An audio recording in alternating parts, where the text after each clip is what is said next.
Dito po sa ating lungsod, gusto natin, holistic po ang approach po natin, lalo na pagdating sa edukasyon. Hindi lang natin gustong matalino kayo, magaling kayo, gusto rin natin matino at syempre, napaka-importante malusog po.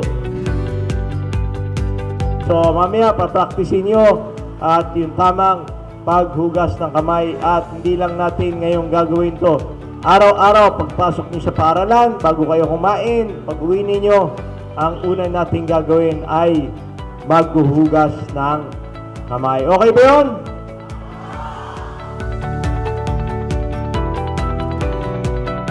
So ang araw na ito ay isang mahalagang hakbang sa ating patuloy na pagsusumikap na itaguyod ang kalusugan at linisan sa ating mga komunidad.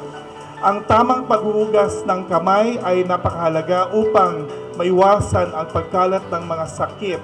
At ngayon tayo ay sama-samang kumikilos upang masigurado natin ang ating mga mag-aaral at guro ay may sapat na kagamitan para mapanatili ang ganitong mahalagang gawain. Para sa inyo talaga itong mga stations na ito.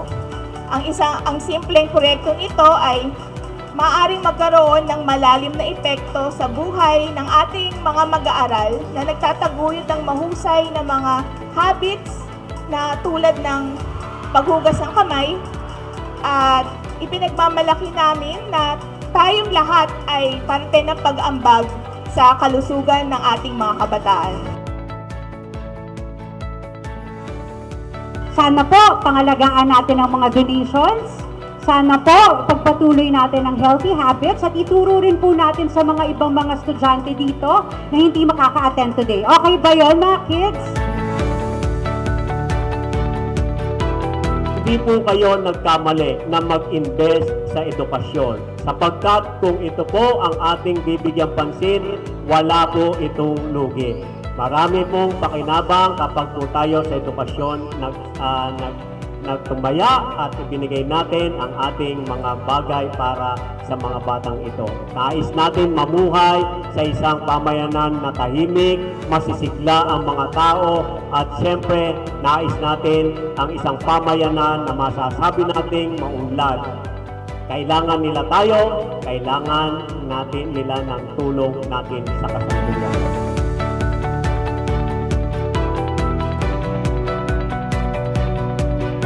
Mga hand washing facilities po nito na makikita po natin sa ating mga paaralan sa tulong po ng Happy Top, ng Rotary Club of Manpasat at ng Philippine Society of Gastroenterology ay sinisiguro po natin na ang bawat mag-aaral po ay meron pong access sa malinis na tubig at sabon para sa paghuhugas ng kamay. Hindi lamang po ito tungkol sa kalinisan, kundi ito ay isang hakbang tungkol sa isang mas ligtas at mas malusog na pamumuhay.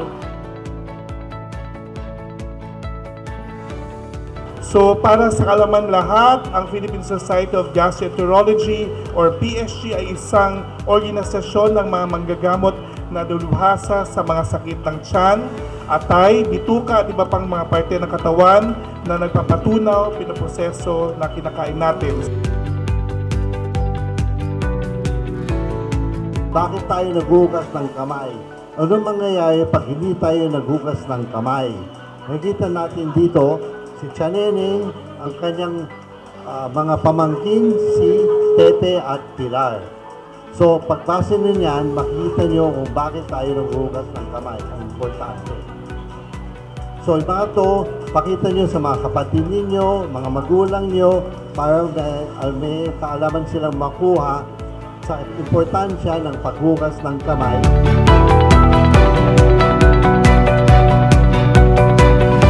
So ang Rotary Club, meron kami all over the world na mga club at kami ay tumutulong, nagbibigay ng tulong sa mga nangangailangan.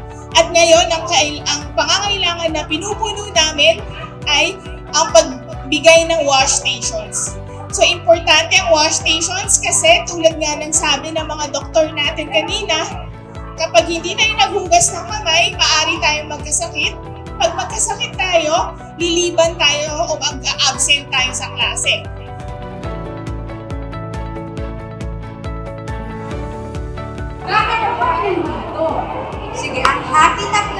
Layo namin na mapapalapit ang mga SIMS sa estudyante, okay?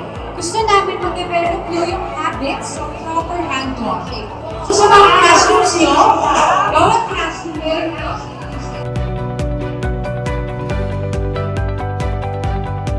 Okay. Ngayon, tanong ko lang sa inyo mga kids, meron ba tayong pwedeng gawin para maiwasan itong mga sakit dala ng mga kontaminadong pagkain? Anong pwede natin gawin? Yes! Anong pwede natin gawin? Perfect! Very good! Di ba? Maghugas ng kamay. Yung simpleng paghuhugas ng kamay natin, no, ay maaari nang makatulong para makaiwas dito sa mga sakit na ating na-mention or nasabi.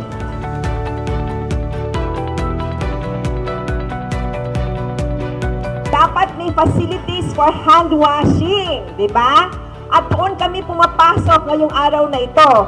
Dala ng nitong mga dala namin, maging kasanayan ninyo ang maghugas ng kamay. So sana manatili ito sa isipan ninyo ng malinis na kamay ay dahil sa malusog na kalusugan at masiglang pangangatawan.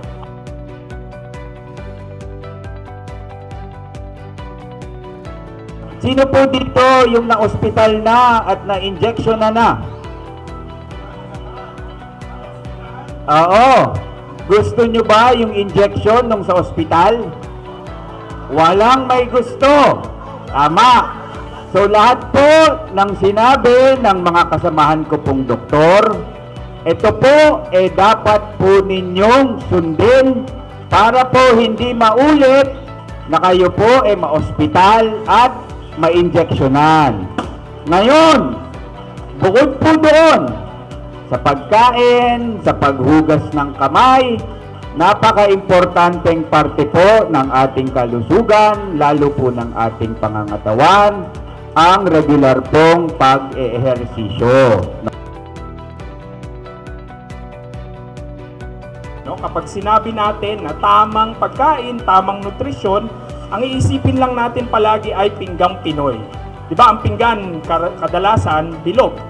So kalahati nito, yung tinatawag, bago tayo mag-lesson sa math, no? Pero wag na. Kalahati ng bilog ay dapat gulay at prutas.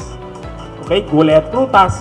Yung 1/4 ay kanin o kaya tinapay o kaya yung mais. Ganyan. At yung natitira na 1/4 ay isda o karne, go, grow, and glow food. Diba?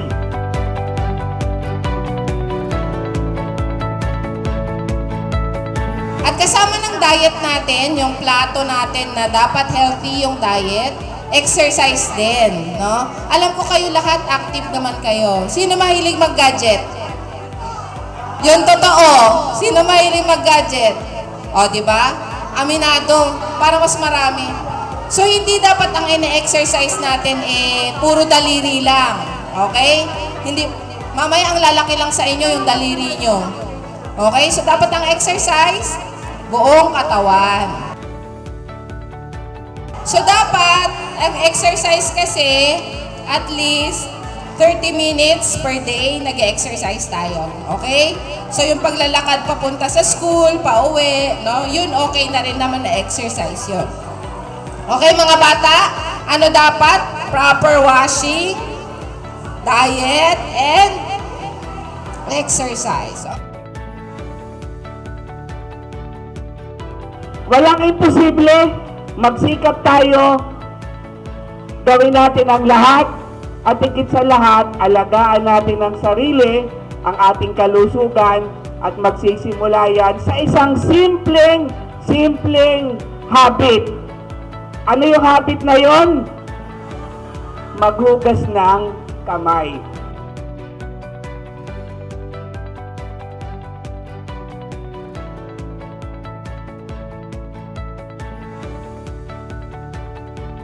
Lubos po kaming nagpapasalamat sa Happy Top dahil napakalaking bagay po na magagawa nito sa mga batang aming tinuturuan, hindi lang po sa mga bata kundi sa buong paaralan.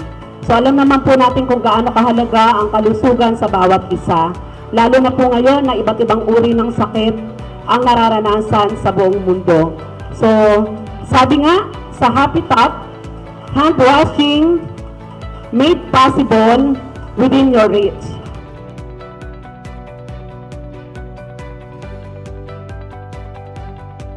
So ngayon, masaya po kami na ipapasok natin sa loob ng classroom ito pong hand washing facility to make sure na walang maiiwan sa mga bata na hindi maghuhugas ng kamay, because the teacher or the advisor would also ensure na yung kanilang mga bata ay makakapaghugas ng kamay. Di po ba mga teacher?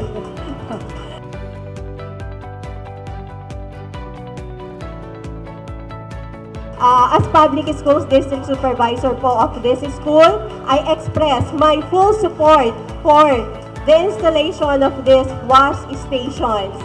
Lahat po ng project ng school, sinusuportahan po natin. So thank you po, dear sponsor, for prioritizing the installations and turnover of washing stations. Your dedication to creating a better environment for all. Maraming salamat po. God bless po and more power. Natuturuan po natin yung mga estudyante ng paghuhugas ng kamay kapag mas malinis po yun. At kapag naturuan po natin sila kung paano yung pagtamang pagbubukas ng gripo, pwede po natin maiwasan yung pagkalat ng germs. Pag laki ko po, gusto ko po maging reporter, journalism, para po makapaghatid po ng mga balita. Lalo na po sa aming mga graduating students na hindi po umabsent, para mas may matututunan po kami bawat araw. So malaking tulong po yung binigay po sa amin ngayon ng Happy Top with the help of Rotary Club na mga equipments na magagamit namin. Halimbawa po, sa bawat floor, problema namin na sa CR lang talaga sila, mayroong kaming pang hand washing. And importante yung per room and also for individual and group hand washing.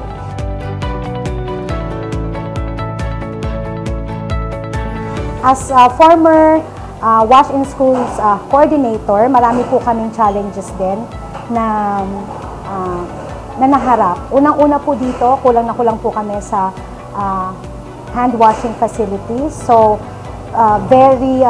talaga pong nag-struggle kami to have the group hand washing facilities. So very thankful po kami kasi our school was chosen to be one of the recipients po ng Happy Top. And then dahil po dito sa Happy Top, sa binigay po sa aming hand washing facilities, so we are aiming na po, so moving na po kami from 2.71 stars to 3 stars!